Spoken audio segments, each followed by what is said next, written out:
저는 우리 많은 성도님들의 배려와 기도 덕분에 좀 쉼의 시간을 가졌고 그동안 미뤘던 일들을 또 많이 처리할 수 있었습니다. 너무 감사합니다.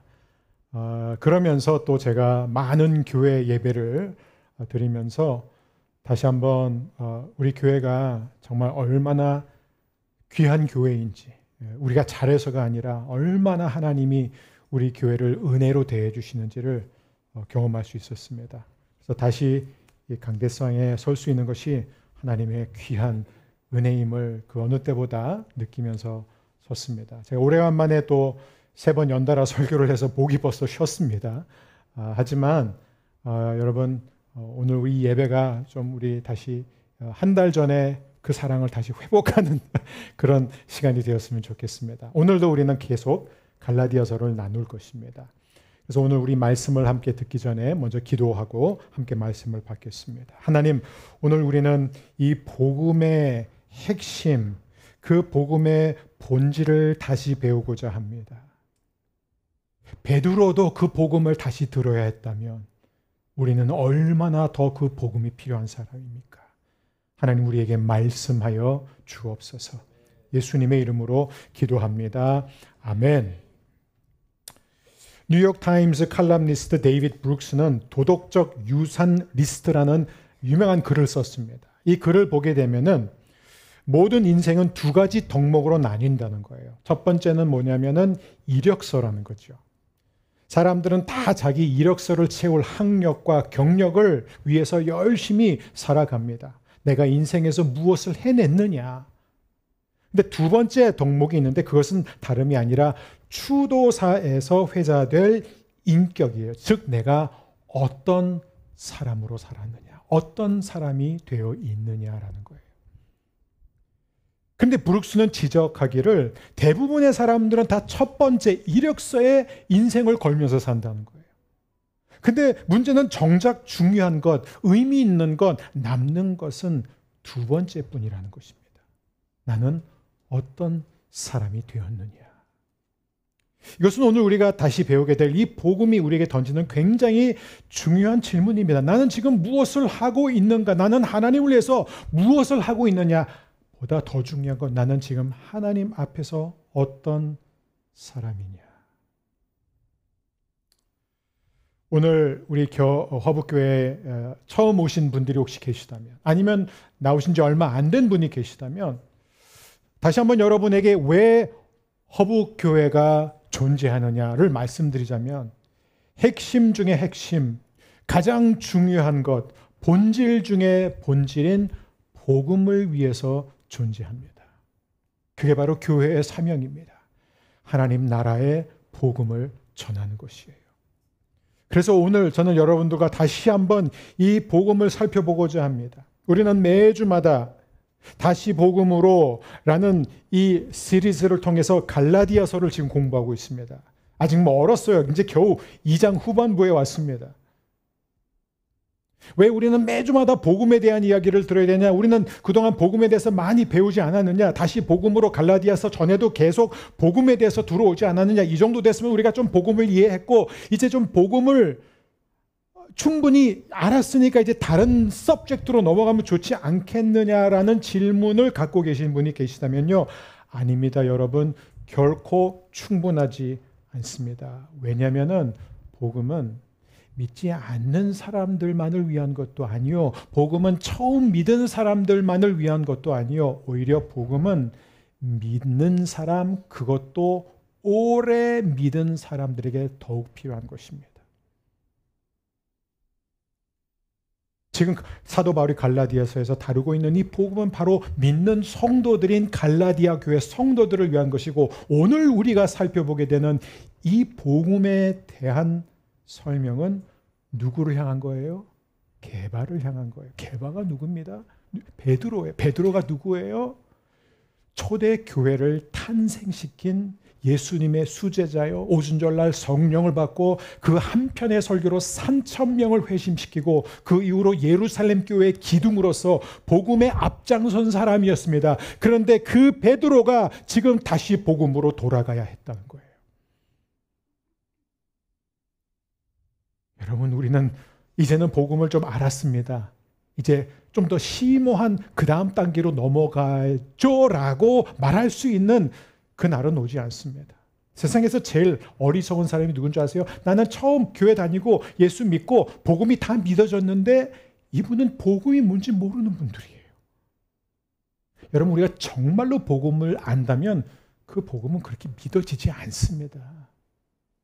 왜냐하면 복음은 우리의 직관과 반하는 것이에요. 복음은 우리가 상식적으로 생각하는 모든 종교의 접근법과 너무나 다르기 때문에 그렇습니다. 자, 오늘 우리가 바로 이 세기의 대결인 사도 바울과 사도 베드로, 어떻게 보면 초대교회에서 가장 두드러진 정상급에 있는 모든 사람들이 우러러보는 두 사도 간의 대결을 통해서 복음의 핵심이 무엇인지, 복음의 본질이 무엇인지, 그리고 우리가 정말로 그 복음의 본질을 이해하게 된다면 우리의 삶의 모든 영역은 반드시 변화가 되게 된다는 것을 오늘과 다음 주 두 번에 거쳐서 여러분과 함께 나누고자 합니다. 먼저 우리 오늘 16절 말씀 보면, 사람이 의롭게 되는 것은 율법의 행위로 말미암음이 아니요 오직 예수 그리스도를 믿음으로 말미암는 줄 알므로 우리도 그리스도 예수를 믿나니 이는 우리가, 여기서 우리가 누구냐면 바울과 베드로를 얘기하는 거예요. 우리가 율법의 행위로서가 아니고 그리스도를 믿음으로써 의롭다함을 얻으려 함이라. 율법의 행위로서는 의롭다함을 얻을 육체가 없느니라. 지금 바울이 베드로에게 이걸 다시 상기시켜 주는 겁니다. 당신과 내가 어떻게 의롭게 되었습니까? 먼저 의롭게 된다는 게 뭐예요? 우리가 의로워진다는 건 뭐냐면 한마디로 하나님 앞에서 바른 관계를 맺는다는 겁니다. 여러분, 인간이, 죄 지은 인간이 어떻게 죄가 없는 거룩한 하나님과 바른 관계를 맺을 수 있을까요? 어떻게 하나님이 보실 때 우리가 아름다운 사람, 옳은 사람이 될 수 있을까요? 그래서 바울은 그것을 설명하기 위해서 지금 일반적인 종교 접근과 전혀 다른 이야기를 하고 있습니다. 자, 일반적인 종교의 접근은 뭐예요? 이 부분은 이래요. 우리가 신과 올바른 관계를 맺기 위해서 반드시 그 신을 믿어야 되고, 그 다음에 그 신이 우리가 원하는 삶을 살도록 노력해야 되고, 열심히 살다 보면은 언젠가 구원을 받게 된다, 이 얘기예요. 이게 종교입니다. 그래서 이들은 뭘 가르쳤습니까? 우리가 믿고 순종하게 되면은 구원받게 된다는 것이에요. 이게 바로 종교가 이해하는 의롭게 되는 것이에요. 신과 바른 관계를 맺는 거예요. 근데 사도 바울은 전혀 다른 얘기를 하고 있죠. 사람이 율법의 행위로 의롭다 하심을 얻는 것이 아니다. 율법의 행위로 의롭게 될 사람은 아무도 없다. 사람이 의롭게 되는 것, 하나님과 바른 관계를 맺는 것은 오직 예수 그리스도를 믿는 믿음으로만 된다라고 말하고 있습니다. 여러분, 여기서 핵심이 무엇일까요? 오늘 제목에 나와 있습니다. 하나님이 저와 여러분을 받으시는 순서예요. 순서. 여러분, 오해하지 마세요. 바울은 한 번도 여러분, 우리가 예수님을 믿음으로 의롭게 되었기 때문에 이제는 우리는 더 이상 율법을 지킬 필요 없습니다, 이런 얘기 한 적 없습니다. 예수님이 우리를 위하여 율법의 모든 요구를 이루셨기 때문에 이제 우리는 율법에서 자유합니다. 그러니까 율법 신경 쓰지 말고 자유롭게 사세요라고 말한 적 없어요. 물론 나중에 가서 이상한 사람들이 등장해서 거짓 교리를 가르친 사람들은 등장했지만, 바울은 뭐라고 지금 얘기를 하냐면, 우리가 17절에도 보면 만일 우리가 그리스도 안에서 의롭게 되려고 하다가 죄인으로 드러나면 그리스도께서 죄를 짓게 하는 자냐? 결코 그럴 수 없느니라. 이게 무슨 얘기냐면, 사도 바울은 무슨 얘기예요? 저는 여러분이 하나님께 순종하길 원합니다.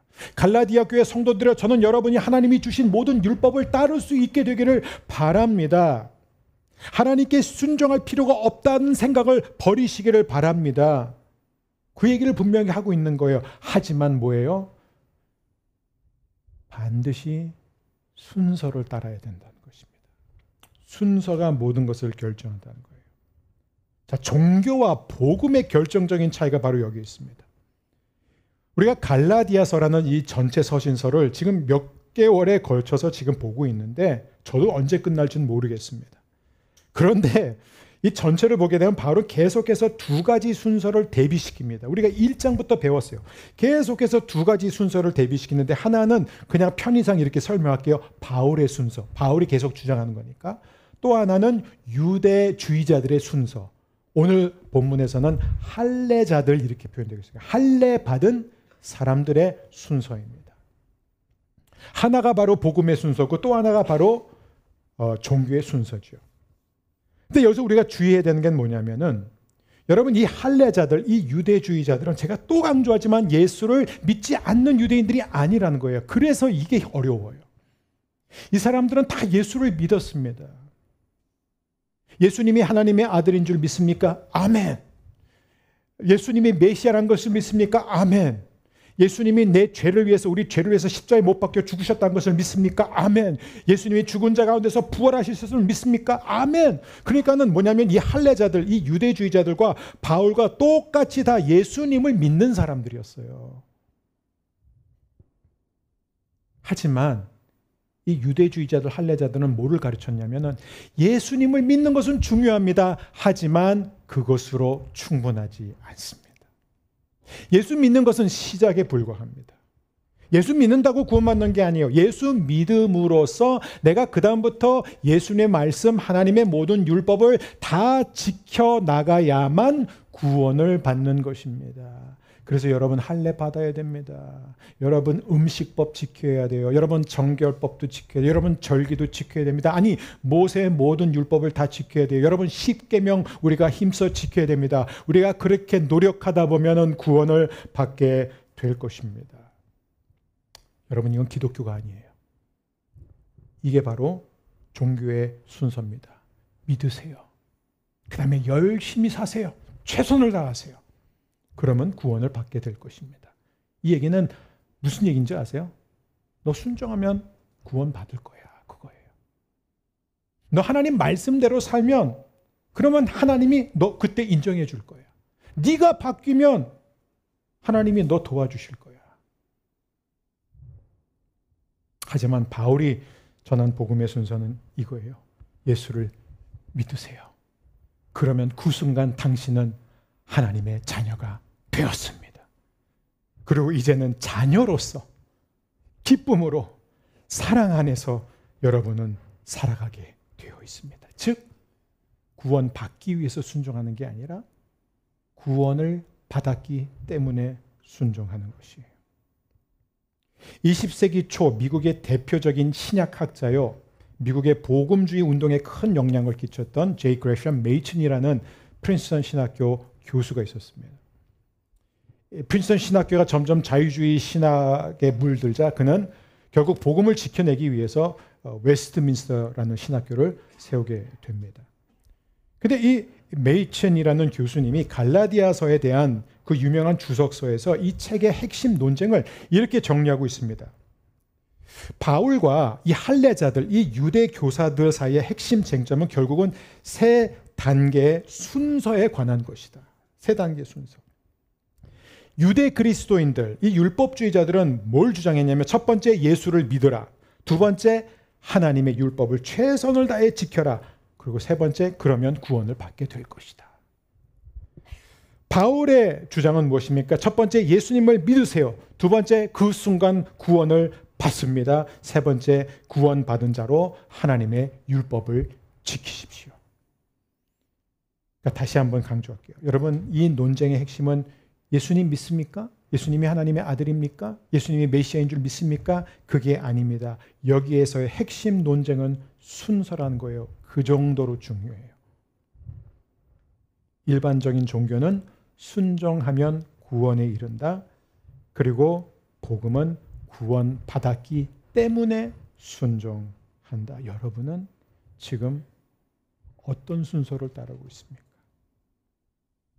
여러분은 어떤 순서로 따르고 있습니까? 만일 여러분이 오늘 교회 나오면서 신앙생활하면서 내가 순종하면 내가 예배도 잘 드리고 내가 십계명도 더 열심히 지키고 내가 헌금 생활도 잘하고 기도도 열심히 하면은 하나님께서 나를 받아주실 거야.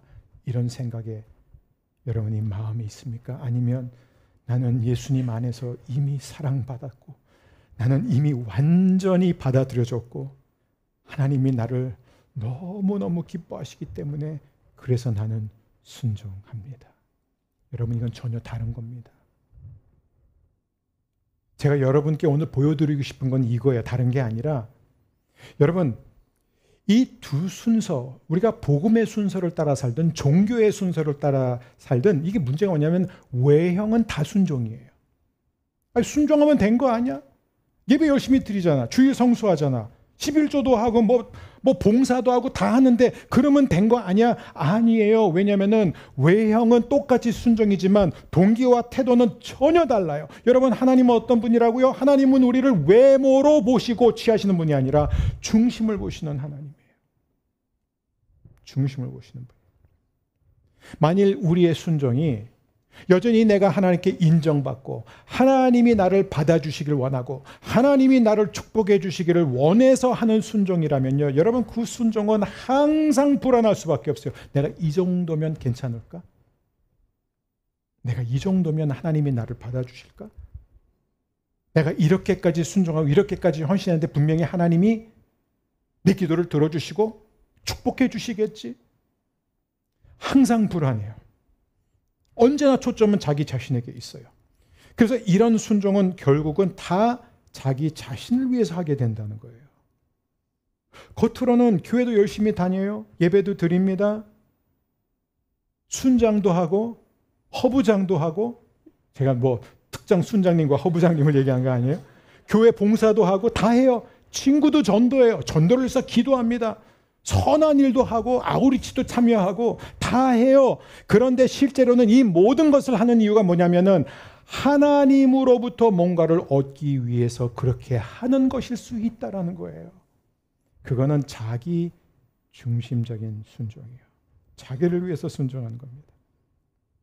하지만 만일 여러분이 저는 구원을 받았기 때문에, 저는 정말 부족하고 못났고 저는 죄인이지만 하나님이 저를 사랑해 주셨기 때문에 그래서 저는 하나님께 순종합니다.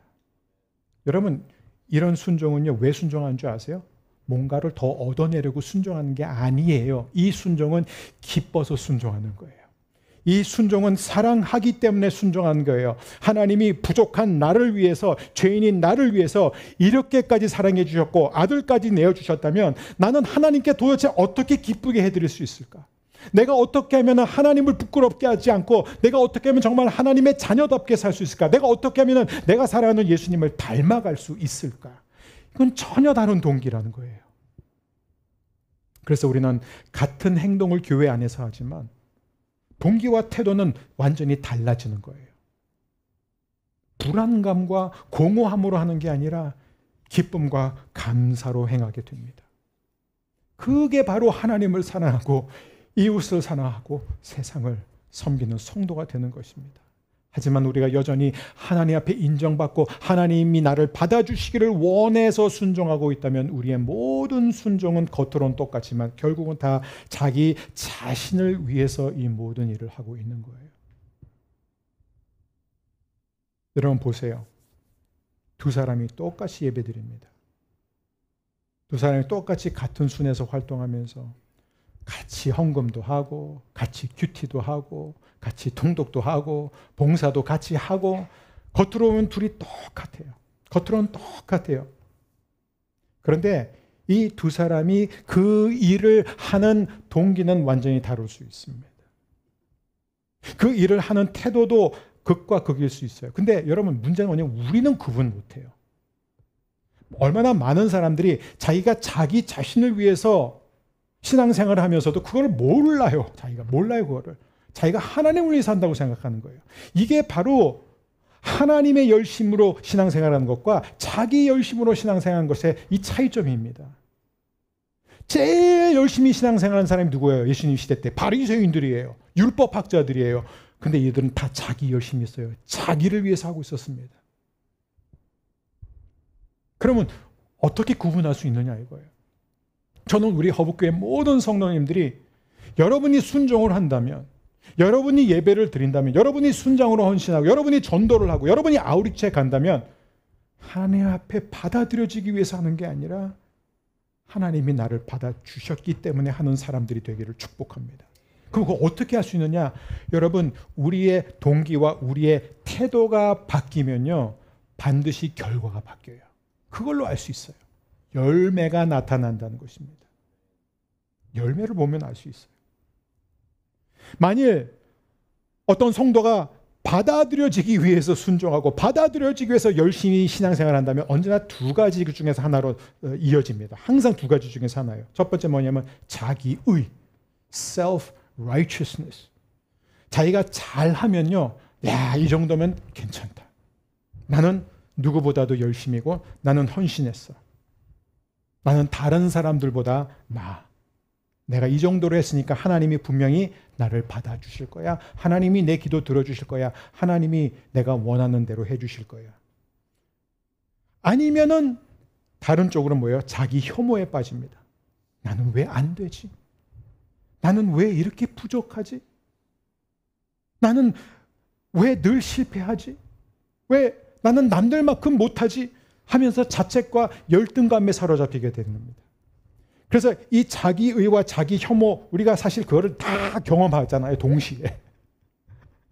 그런데 이 결과가 무엇인 줄 아세요? 우리에게 너무나 익숙한 것들이에요. 갈라디아서 뒤쪽에 다 나옵니다. 이런 거예요. 비교의식, 경쟁의식, 교만, 정죄, 비판, 짜증, 분노, 시기, 질투, 절망, 허다한 말을 하는 거, 잡담하고 험담하는 거. 항상 누가 나보다 더 잘하고 있는지, 내가 누구보다 더 잘하고 있는지, 누가 나보다 의로운지, 내가 누구보다 더 의로운지 언제나 그거를 두고 있기 때문에 마음에 전쟁이 일어나는 거예요. 이런 교회 특징이 뭔지 아세요? 계속해서 싸움이 일어나요. 나는 열심인데 왜 넌 열심히 안 내냐?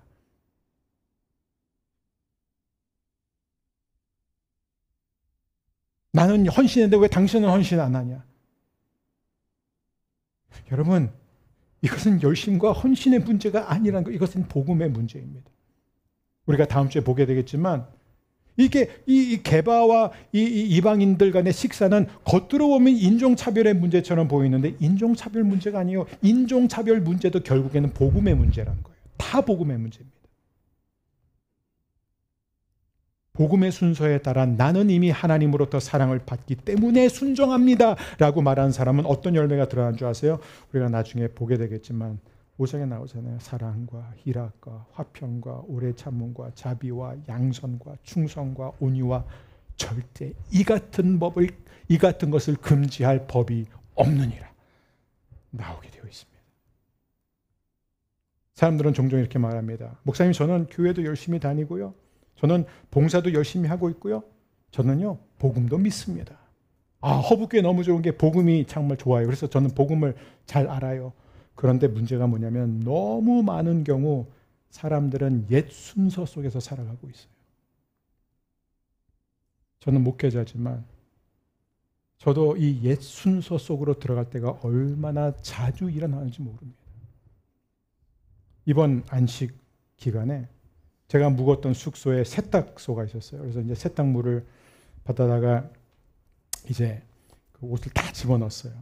그래서 이제 세탁실에 딱 들어가니까는 LG 거가 있고 나머지는 다 미제였었어요. 그래서 저는 LG를 선택했어요. 애국자라서. 그래서 거기다 다 옷 다 집어넣고 세제 다 사가지고 집어넣고 동전 집어넣는데 전원이 안 들어오는 거예요. 작동이 안 돼요. 그래서 사람 불러다가 환불받고 기계 옆으로 옮겨서 이제 세탁을 다 끝냈습니다. 그 다음에 이제 드라이기로 옮겨갔어요. 그래서 드라이기에도 또 LG게 하나 있었어요. 그래서 또 LG를 선택했어요. 그래서 또 옷 다 집어넣고 그 다음에 이제 동전도 다 집어넣었어요. 이 기계가 동전을 다 먹어요, 먹기는. 근데 전원이 안 켜지고 작동이 안 되는 겁니다. 또 사람을 불렀어요. 그래서 결국 LG 거는 쓰지도 못하고 다른 거 쓰고 끝났습니다. 여러분, 왜 작동 안 했을까요? 동전이 들어가긴 들어갔는데 안으로 안 떨어진 거예요. 안으로 떨어져야 돼요. 여러분, 복음은 이렇게 자판기처럼 우리가 그 복음을 머리로는 알아요. 들어는 왔어요. 근데 그 복음이 우리의 가슴 안으로 떨어지지 않은 상태일 때가 너무나 많습니다. 복음이 말하는 의롭다 하심을 얻는다라는 것은 결코 여러분이 더 노력하고 더 애쓰고 새로운 결단을 내려서 하나님께 옳게 여김을 받는 게 아니라는 것입니다. 오히려 정반대라는 거예요. 우리가 예수 그리스도를 믿는 순간 그분 안에서 이미 완전하게 의롭다 하심을 받은 거예요. 믿거나 말거나 그게 바로 하나님의 약속이라는 거예요. 그래서 그 결과를 우리가 받아들일 때, 인식할 때 우리는 비로소 순종하게 된다는 것입니다. 우리가 이 복음의 순서를 이해하고 이 복음의 순서대로 살지 않으면요, 우리는 믿음이 어떻게 삶을 변화시키는지를 경험할 수 없습니다. 얼마나 많은 사람들이 교회를 다니고 복음에 대해서 얘기를 하지만 정작 그 복음이 삶의 모든 영역에 침투해 들어가지 못하는 것을 보면서, 제 자신을 보면서 저는 늘 회개하게 됩니다. 그런데 위안을 받았어요. 베드로도 복음을 이해하지 못하고 베드로도 다시 복음으로 돌아가야 했다면. 제가 굉장히 사랑하고 존경하는 그런 미국의 한 목사님이 계세요. 이 목사님은 복음으로 워낙 유명한 분입니다. 책도 많이 쓰셨고 베스트셀러도 많이 쓰셨어요. 그러다가 췌장암 말기 판정을 받으셨어요. 그런데 그 췌장암 치료를 받다가 이제 하나님 나라 가셨는데, 그 기간에 많은 인터뷰를 하면서 이분이 남긴 얘기가 뭐냐면, 내가 췌장암 판정을 받고 시한부 인생을 살기 전까지는 내가 복음을 안다고 생각했지만 난 사실 복음을 알지 못했습니다. 와우! 복음에 대해서 누구보다도 설교를 많이 하고 누구보다도 복음의 대가라고 불렸던 분이에요. 그리고 내가 예수님, 내가 이 췌장암의 말기, 이 인생을 살기 전까지는 내 기도는 기도라고 볼 수 없습니다. 나는 내가 죽는다는 것을 안 뒤부터 내 기도가 바뀌었습니다. 그래서 나는 이 병을 얻은 것을 후회한 적이 없습니다. 여러분, 저부터 고백할게요. 저는 아직 복음에서 너무 멀었습니다. 제가 여러분보다 복음을 좀 더 잘 알고 복음의 능력을 살아내고 있으니까 지금 그래서 이런 복음을 전할 수 있는 자격을 얻은 게 아니라 제가 그렇게 못하기 때문에 형제로서 여러분과 나누는 거예요. 저는 우리 교회, 우리 허브의 모든 성도님들이 복음의 순서를 따라가게 되기를 바랍니다. 복음의 순서를 따라가야 되는 거예요. 우리 끝으로 바울의 그 유명한, 우리 안 보고도 다 할 수 있지만 그러나 우리 세 가족을 위해서 배려하는 차원으로 우리 함께 한 목소리로 2장 20절 말씀 우리 함께 읽겠습니다. 내가 그리스도와 함께 십자가에 못 박혔나니 그런즉 이제는 내가 사는 것이 아니요 오직 내 안에 그리스도께서 사시는 것이라. 이제 내가 육체 가운데 사는 것은 나를 사랑하사 나를 위하여 자기 자신을 버리신 하나님의 아들을 믿는 믿음 안에서 사는 것이라. 아멘. 여러분, 이게 무슨 뜻인 줄 아세요? 보세요. 한 절에 바울이 뭐라면 자기가 분명히 죽었다고 그랬어요. 나 죽었다 이렇게 얘기했어요. 근데 같은 절에 나 살고 있어. 이게 뭐예요? 죽었다 살았다 죽었다 살았다. 여러분, 그래서 한 주석가는 지금 바울이 제정신이 아니다 이렇게 얘기했어요. 근데 바울이 분명히 나는 그리스도와 함께 죽었다. 그리고 나는 이제 그리스도와 함께 산다. 이게 무슨 얘기냐면 예수님의 죽음과 부활의 저와 여러분을 지금 연합시키는 것입니다. 예수님이 십자가에서 죽으셨을 때 나도 함께 죽은 것으로 하나님은 여기신다는 거예요. 그러니까 예수님은 십자가에 못 박혀 죽으실 때 마치 내가 내 죄에 대한 대가를 내가 치른 것처럼 하나님께서 그렇게 여겨주셨다는 거예요. 이게 말이 돼요? 안 됩니다. 이게 쉽게 믿어져요? 예수님이 부활하셨을 때 나도 예수님과 함께 살아났다는 것은 하나님은 마치 내가 예수님이 하신 모든 선한 일과 모든 순종을 내가 해낸던 것처럼 여겨주신다는 거예요. 말이 됩니까? 말 안 돼요. 그런데 이 방법이 아니고서는 어떤 인간도 하나님 앞에 의롭게 될 수 없다는 게 문제라는 거예요. 여러분, 이게 복음입니다. 예수님의 의로움이 내게 전가되었고 내 죄와 수치가 예수님에게 전가된 거예요. 내가 지은 모든 죄를 실제로 예수님이 지은 것처럼 다루어지셨고 예수님이 행하신 모든 의로운 일들을 다 내가 한 것처럼 봐주신 거예요. 그래서 사도 바울이 항상 하는 얘기 뭐예요? 그리스도 예수 안에 있는 자. 그리스도 예수 안에 있는 사람을 하나님이 보실 때 뭘 보세요? 의로움을 보시는 거예요. 그래서 우리가 존귀한 거예요. 그래서 우리가 아름다운 것입니다. 예수님 때문에. 그게 바로 복음의 순서입니다. 여러분은 어떤 순서 속에 살고 있습니까? 오늘 질문 그거 하나예요. 나는 지금 어떤 순서 속에 살고 있는가? 어떤 순서 속에 살고 싶은가가 아니라 실제로 어떤 순서 속에 살고 있는가? 저는 예수님을 믿습니다. 그래서 저는 정말 예수님의 말씀대로 살려고 노력하고 있습니다. 교회 열심히 다니고 신앙생활 열심히 하고 기도도 하려고 애쓰고 있습니다. 그러다 보면은 저는 결국 구원을 받게 될 것입니다. 이런 생각을 하고 사십니까? 아니면 나는 예수님을 믿습니다. 그래서 나는 하나님의 자녀가 되었습니다. 나는 이미 구원 받았습니다.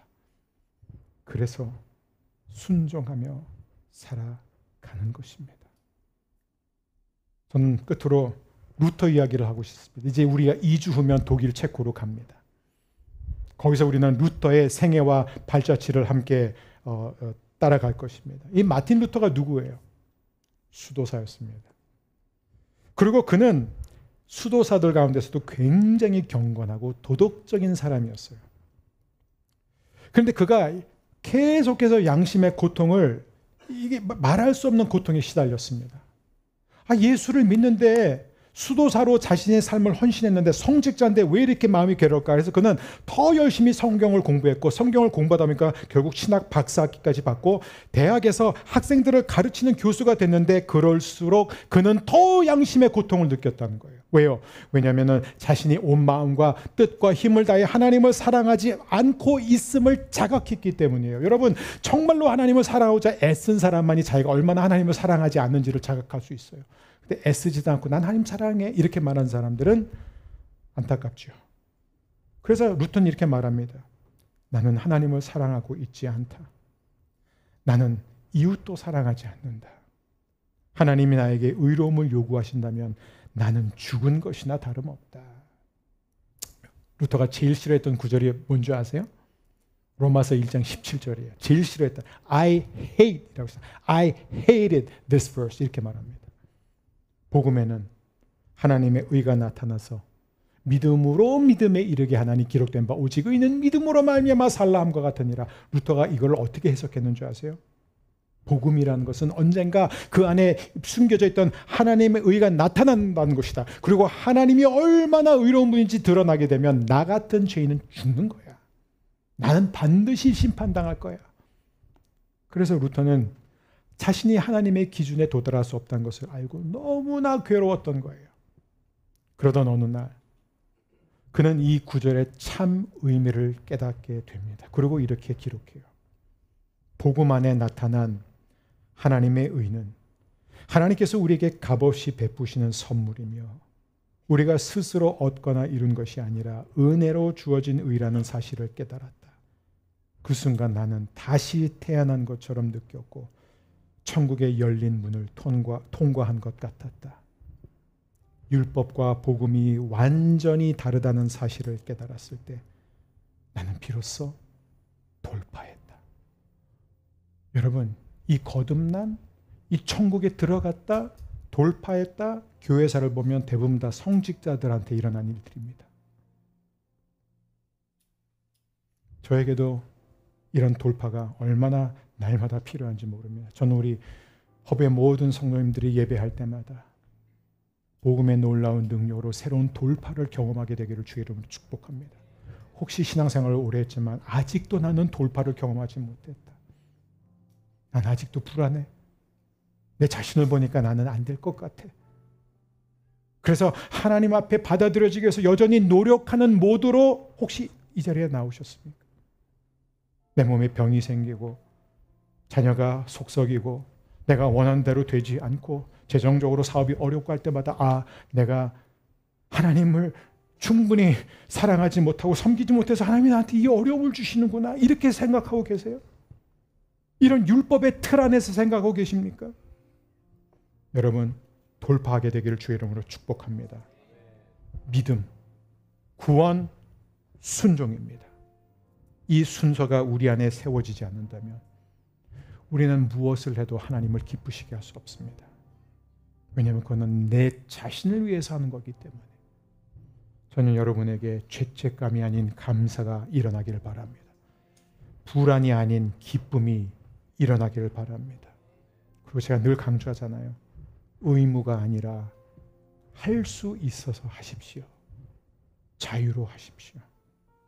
사랑하는 여러분, 우리 허브의 모든 성도님들이 이 한 주도 복음의 순서 안에서 하나님이 주시는 자유를 누리게 되기를 축복합니다.